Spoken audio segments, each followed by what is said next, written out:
ಬಸವರಾಜ್ ತೋಟದ ಕಲಬುರಗಿ ಜಿಲ್ಲಾ photographer association ಅಧ್ಯಕ್ಷ. ಕರ್ನಾಟಕ ಛಾಯಾಚಿತ್ರ ಗ್ರಾಹಕರ ಸಂಘದ ವತಿಯಿಂದ KPA ಆಸರೆ ಯೋಜನೆಯ ಒಂದು ಕಾನ್ಸೆಪ್ಟ್ ಇಟ್ಕೊಂಡು ನಮ್ಮ ರಾಜ್ಯದ ಛಾಯಾಗ್ರಾಹಕರು ಅಕಸ್ಮಾತಾಗಿ ನಿಧನ ಹೊಂದಿದ್ದಾರೆ. ಅವರಿಗೆ ಪ್ರತಿಯೊಬ್ಬ ಛಾಯಾಗ್ರಾಹಕರು ಸೇರಿ 10 ರೂಪಾಯಿ ಕನೆಕ್ಟ್ ಮಾಡಿಕೊಂಡು ಯಾರು ಛಾಯಾಗ್ರಾಹಕರು ತೀರ್ಕೊಳ್ತಾರೆ ಅವರ ನಾಮಿನಿಯವರಿಗೆ 1 ಲಕ್ಷ ಕೊಡುವ ವ್ಯವಸ್ಥೆಯನ್ನು KPA ಸಂಘ ಮಾಡಿದೆ. 12 ದಿನಗಳ ಒಳಗಾಗಿ ಹಾಗಾಗಿ ನಮ್ಮ ಕಲಬುರಗಿ ಜಿಲ್ಲಾ ಫೋಟೋಗ್ರಾಫರ್ ಅಸೋಸಿಯೇಷನ್ ವತಿಯಿಂದ ಇವತ್ತಿನ ದಿವಸ ಪ್ರೆಸ್ ಮೀಟ್ ಮಾಡಿದ್ದೀವಿ. ಮತ್ತು ನಮ್ಮ ಸಂಘದಲ್ಲಿ ಪತ್ರಕರ್ತರ ಛಾಯಾಗ್ರಾಹಕರು, ವಿಡಿಯೋಗ್ರಾಫರ್ ಅವರು ಕೂಡ ಸದಸ್ಯರಾದರೆ ಅವರಿಗೂ ಕೂಡ ನಾವು ಈ ಯೋಜನೆಯನ್ನು ತಲುಪಿಸುವಂಥ ನಮ್ಮ ಅಸೋಸಿಯೇಷನ್ ವತಿಯಿಂದ ನಾವು ಮಾಡ್ತಾಯಿದ್ದೀವಿ.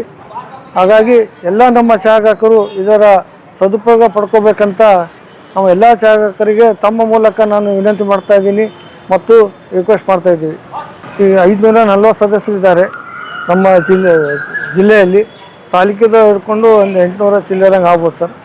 ಮತ್ತು ನಮ್ಮ ಕಲಬುರಗಿದಿಂದ KPA ಅಂದರೆ ಕರ್ನಾಟಕ ಫೋಟೋಗ್ರಾಫರ್ ಸಂಘಕ್ಕೆ ನಿರ್ದೇಶಕರಾಗಿ ಪ್ರಭುಲಿಂಗ್ ಜುಮಣ್ಣ ಅವರಿಗೆ ಆಯ್ಕೆ ಮಾಡಿದ್ದೀವಿ. ಅವರು ಕೂಡ ಇದ್ರ ಬಗ್ಗೆ ಒಂದು 2 ಮಾತು ಹೇಳ್ತಾರೆ. ಪ್ರಭು ಜುಮಣ್ಣ ಅಂತ. KPA ಆಶ್ರಯ ಯೋಜನೆ ಬಗ್ಗೆ ತಿಳಿಸೋದೇನೆಂದರೆ, ಇದು ತಲಾ 10 ರೂಪಾಯಿ ಕಲೆಕ್ಟ್ ಮಾಡ್ತೀವಿ. ಫೋಟೋಗ್ರಾಫರ್ ಅಸೋಸಿಯೇಷನ್ ಮೆಂಬರ್ ಇದ್ದವರಿಗೆ ಮಾತ್ರ ಅನ್ವಯಿಸ್ತದೆ ಇದು. ದಯವಿಟ್ಟು ನಾವು ವಿನಂತಿ ಮಾಡ್ಕೊಳ್ಳೋದಂದರೆ ಎಲ್ಲ ಫೋಟೋಗ್ರಾಫರ್ ಇದನ್ನು ಉಪಯೋಗ ತೊಗೋಬೇಕು. ಪ್ಲಸ್ ಮೆಂಬರ್ ಆದವ್ರಿಗೆ ಅಷ್ಟೇ ಇದು ಉಪಯೋಗ ಆಗುತ್ತೆ. ಅದಕ್ಕಾಗಿ ತಿಳಿಸೋದೇನೆಂದರೆ ಎಲ್ಲರೂ ಮೆಂಬರ್ ಆಗಬೇಕು. ನಮ್ಮ ಫೋಟೋಗ್ರಾಫರ್ ಆಯಿತು, ನಮ್ಮ ಮಾಧ್ಯಮದವರು ಮೆಂಬರ್ ಆಗಿ ಅದರದ್ದು ಉಪಯೋಗ ತೊಗೋಬೇಕಂತ ನಾ ವಿನಂತಿ ಮಾಡ್ಕೋತೀನಿ. ಯಾಕಂದರೆ ಫೋಟೋಗ್ರಾಫರ್ ಕ್ಯಾಮ್ರಾ ಹಿಡಿದವರೆಲ್ಲ ಫೋಟೋಗ್ರಾಫರೇ ಅಂತ ನಾನು ಬಯಸ್ತೀನಿ.